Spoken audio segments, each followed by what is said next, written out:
Bonjour à toutes et à tous. 36 millions d'hispaniques appelés aux urnes cette année aux États-Unis, 2 fois plus. En 20 ans, leur profil change. Historiquement démocrate, cette année, ils pourraient être séduits par Donald Trump. Bonjour Benoît Ballet, tu es correspondant pour BFM TV à Washington. Bonjour Thierry Arnaud. Bonjour. Tu es éditorialiste politique international pour BFM TV. En ce moment, Donald Trump, au moment où on enregistre ce podcast, Donald Trump participe à une table ronde avec les électeurs hispaniques en Floride. Ça y est, c'est la dernière ligne droite, Benoît. Il faut absolument aller à la rencontre de ces électeurs et électrices. Oui, effectivement. Alors, aller à la rencontre pour Donald Trump, qui est déjà en Floride, c'est un peu plus simple que pour Kamala Harris, qui elle habite à Washington. Effectivement, il y a cette table ronde. En ce moment, on est à Doral, dans une des propriétés de Donald Trump en Floride. Il a donc convié des électeurs hispaniques autour de lui. Et comme à son habitude, il amène également les médias autour de lui pour faire savoir qu'il se rapproche et qu'il entend parler aux électeurs hispaniques et latinos aux États-Unis. Et Donald Trump, ce n'est pas non plus le seul candidat aujourd'hui à essayer de courtiser ce groupe d'électeurs américains. Kamala Harris, la candidate démocrate, elle va, aujourd'hui enregistrer une interview avec une télévision qui s'appelle Telemundo. C'est une télévision qui émet aux États-Unis et qui est suivie dans près de 95% des foyers hispaniques du pays. Une interview qui sera diffusée demain soir à la télévision, donc sur cette chaîne hispanique aux États-Unis. Donc, on sent bien qu'effectivement, Donald Trump, avec les images que l'on a vues, et Kamala Harris avec cette interview, et puis d'autres propositions, d'autres discours, et on y reviendra avec Thierry, ils ont effectivement besoin de convaincre ce groupe très particulier d'électeurs, les latinos aux États-Unis. Alors Thierry, pourquoi convaincre les latinos ? Alors il s'est passé deux choses qui se sont conjuguées pour expliquer pourquoi cet électorat-là il est si important aujourd'hui. D'abord, la croissance démographique, qui est évidemment le facteur clé.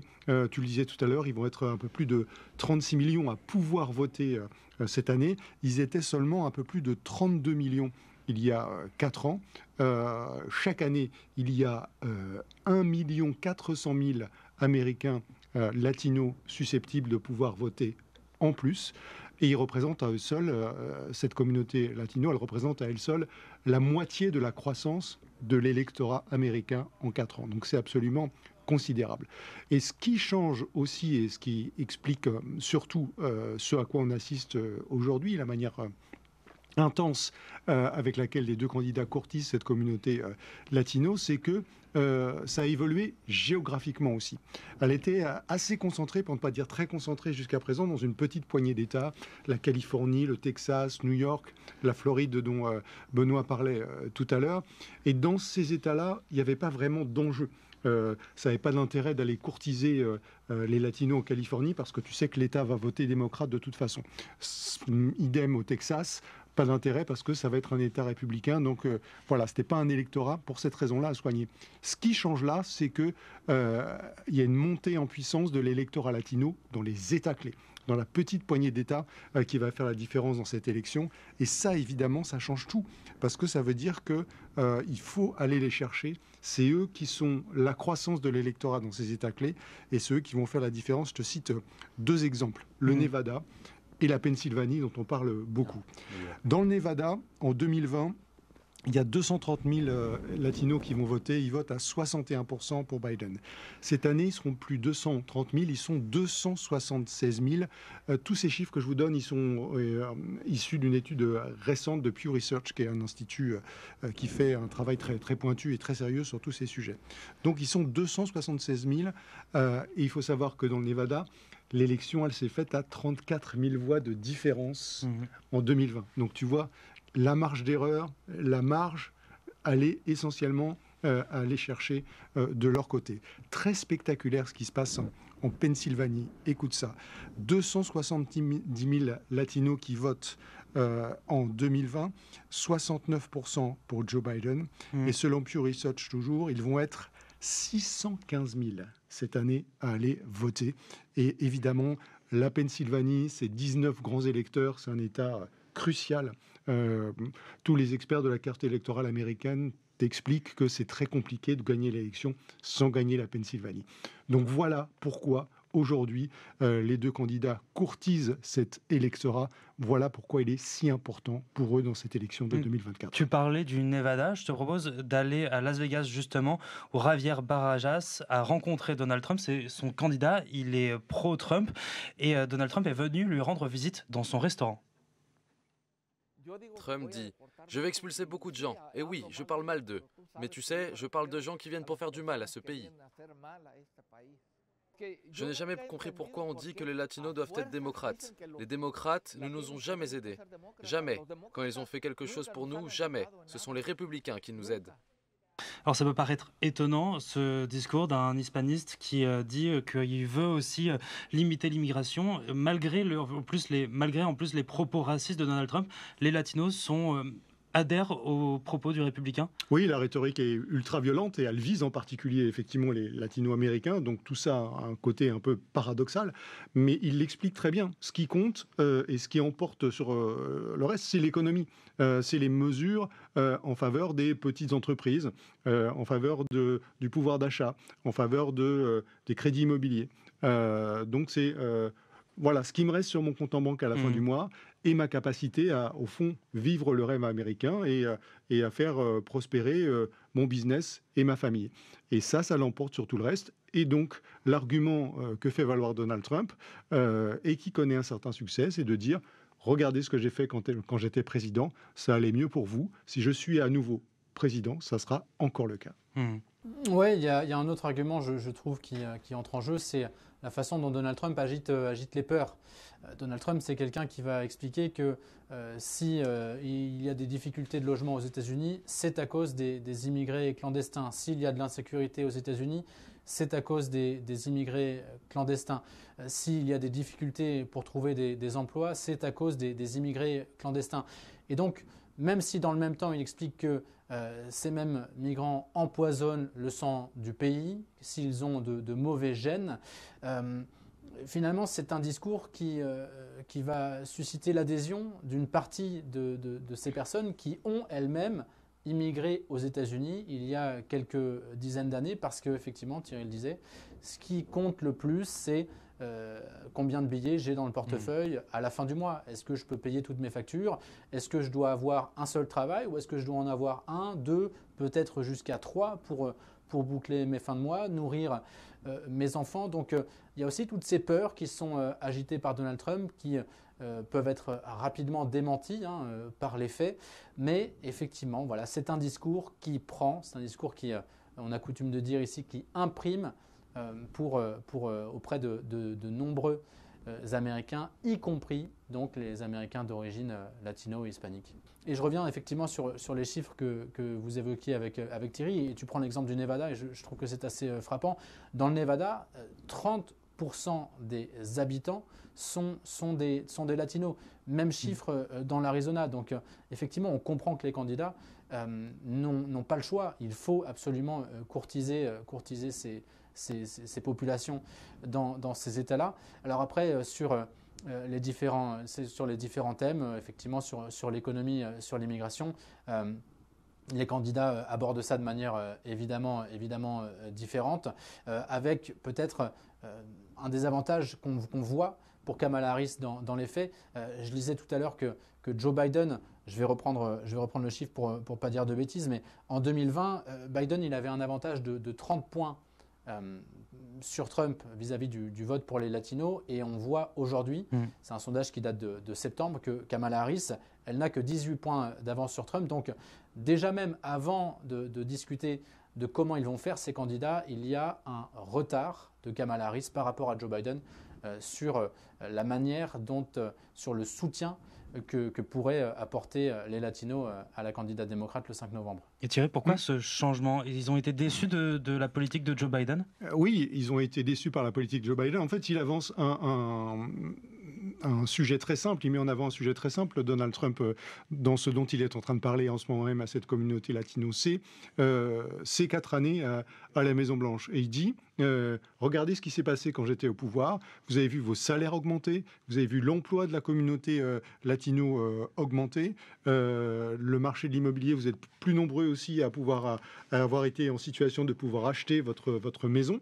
Et donc, tout ça, ça a été bénéfique pour vous. Le sujet des démocrates, c'est que parce qu'ils étaient très souvent très loin devant vis-à-vis de cet électorat, au fond, ils l'ont un peu considéré comme acquis. Et il y a aussi, t'entends assez souvent les latinos dans les interviews dire ils sont bien gentils, les démocrates, mais ils parlent de nous et ils s'occupent de nous une fois tous les 4 ans au moment des campagnes électorales. Et puis le reste du temps, eh bien, comme le disait celui qu'on entendait tout à l'heure qui avait rencontré Donald Trump, ils font rien vraiment pour nous. Et donc il y a un petit côté, ce discours, je dirais pas une forme de rancœur, mais en tout cas, tu vois, il y a un petit côté un peu désabusé vis-à-vis des démocrates qui ont, encore une fois, tenu cet électorat un petit peu comme acquis. Donc maintenant, la campagne et le message du jour, ça va être d'un côté Donald Trump qui, en ce moment même, est en train de vanter son bilan et de dire fondamentalement, regardez ce qui s'est passé quand j'étais président, ça allait mieux pour vous, les choses se sont améliorées pour vous, et donc votez à nouveau pour moi, et on refera la même chose. Et Kamala Harris, qui, elle, se retrouve dans la situation de devoir faire un certain nombre de propositions précises, concrètes. Donc, elle va parler de l'apprentissage, par exemple, dans cette interview qu'elle va accorder à Telemundo tout à l'heure. Elle va parler des prêts qu'elle entend développer, des facilités de financement pour les petites et les moyennes entreprises qui concernent beaucoup de ces latinos. Donc, elle va calibrer un certain nombre de ces propositions pour montrer qu'elle aussi, elle a des choses concrètes à proposer. Tout peut se jouer maintenant, là, vu que les sondages sont extrêmement serrés, Benoît. Oui, absolument, et d'autant plus serré. Ce qui nous intéresse surtout, et ce qui est intéressant de regarder, ce sont les swing states. Et donc, on comprend davantage encore, on comprend encore mieux que le vote de ces latinos, juste un chiffre, on le rappelle, 19% des habitants des États-Unis, 19% des Américains sont latinos. On parle de 62 millions de personnes aux États-Unis. C'est le deuxième groupe ethnique le plus important après les Blancs aux États-Unis. Et donc, effectivement, et on l'a déjà beaucoup dit, c'est une élection qui va jouer dans un mouchoir de poche avec quelques dizaines de milliers de voix dans 7 États différents qui feront la différence. Et donc, dans ces États, effectivement, l'Arizona, le Nevada, la Pennsylvanie, où la population hispanique, latino a augmenté ces dernières années. Thierry le rappelait avec justesse tout à l'heure. Donc, effectivement, c'est très serré et c'est tellement serré que le vote de quelques centaines de personnes par-ci par-là, dans un comté en particulier, est-ce que voilà, tu vas convaincre tel homme d'affaires latino qui, dans son entreprise, a un syndicat qui va lui-même être convaincu et qui va donc en parler aux divers membres de sa famille? Ça se joue vraiment à rien dans cette dernière ligne droite. Donc, c'est pour ça que les candidats, on l'a beaucoup vu avec Harris la semaine dernière, qui cherchait à convaincre un autre type de groupe qui parlait plutôt aux hommes afro-américains. Il y a effectivement les latinos aussi à convaincre. Donc, on sait que les États-Unis sont composés d'une myriade de groupes, de personnes issues d'origines extrêmement différentes. Mais effectivement, il y a cette question des latinos qui est absolument fondamentale pour les candidats, puisque cette élection est extrêmement serrée.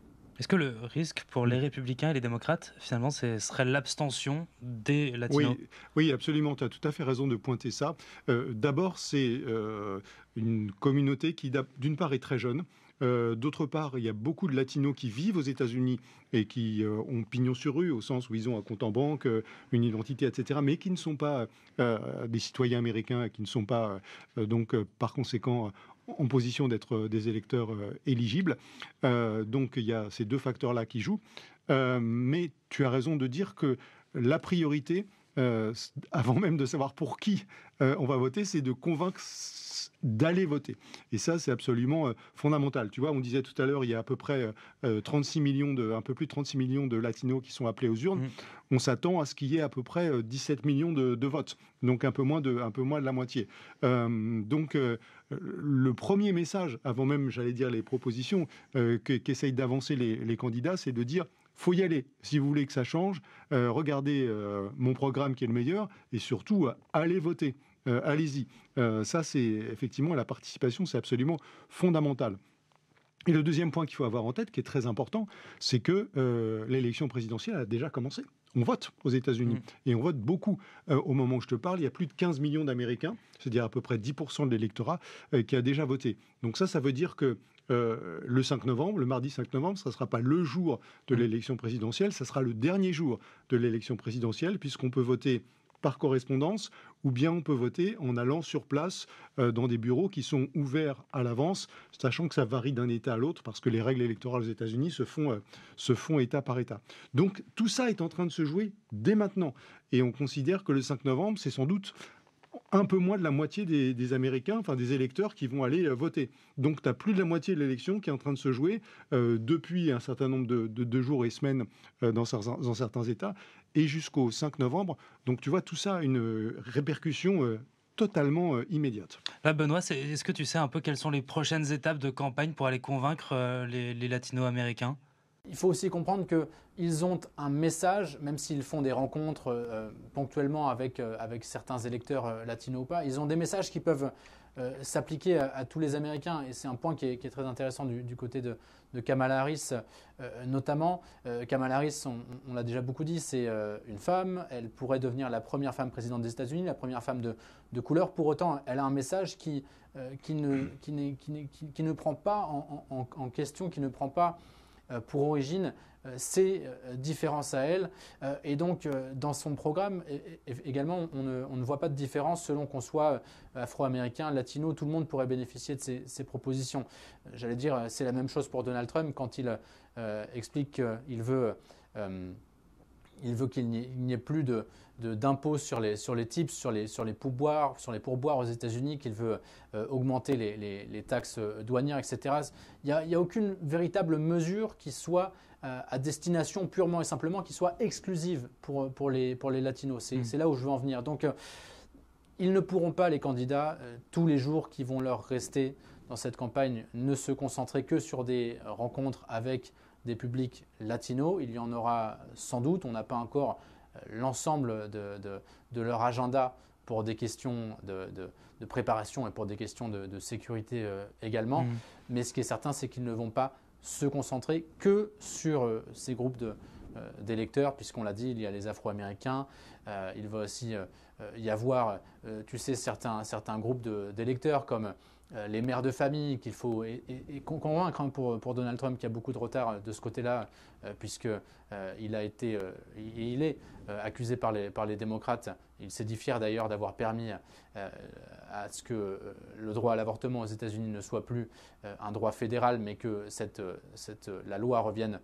la définition de la loi revienne aux États. Donc il y a vraiment plein d'aspects différents de ce vote qui vont se jouer avec différents groupes de population, différents groupes d'électeurs qu'il va falloir essayer de convaincre dans les 14 jours qui nous restent avant le 5 novembre. Mais effectivement, Thierry le faisait remarquer, ce que vont dire Donald Trump et Kamala Harris aujourd'hui pour une partie de ces électeurs hispaniques, ça sera trop tard puisqu'ils auront peut-être déjà voté pour cette élection. Donc, s'il y a des messages à faire passer, il faut que les candidats le fassent vite. Sinon, effectivement, 50% des Américains, des électeurs, auront voté avant le 5 novembre. Alors, il y a quand même eu ici ou là la tentation de s'adresser à des électorats particuliers avec des mesures particulières. Il y a eu notamment des propositions de Kamala Harris qui visaient la communauté noire américaine, et avec des propositions qui concernaient notamment le financement des crédits d'impôt de quelques dizaines de milliers de dollars ou des prêts à taux bonifiés. Et ça lui a été reproché d'ailleurs. Quand elle a fait cette proposition et où elle parlait dans ce communiqué de presse qu'elle avait publié des hommes noirs, on lui a reproché finalement de faire des différences entre les catégories d'Américains. Et on s'est interrogé aussi sur la légalité d'une mesure comme celle-là. Est-ce que tu peux dire, voilà, il y a des financements qui sont disponibles pour les Noirs américains et pas pour les autres. Donc c'est une mesure qui lui a valu certaines critiques. Donc fondamentalement, les programmes, effectivement, ne distinguent pas les catégories, mais il y a eu ici ou là la tentation d'essayer de faire passer un certain nombre de messages. Et évidemment, c'est parce que Kamala Harris, en l'espèce, elle s'inquiétait de voir les hommes en général et les hommes noirs en particulier beaucoup moins allants dans le soutien à sa campagne qu'il n'était il y a 4 ans en faveur de Joe Biden. Et on va suivre justement cette dernière ligne droite avant la fin de la campagne dans ce podcast Washington Briefing tous les jours. Merci Benoît, merci Thierry, à demain. Si cet épisode vous a plu, n'hésitez pas à vous abonner. Nous sommes sur toutes les plateformes d'écoute, sur le site et l'application de BFM TV. Et à bientôt.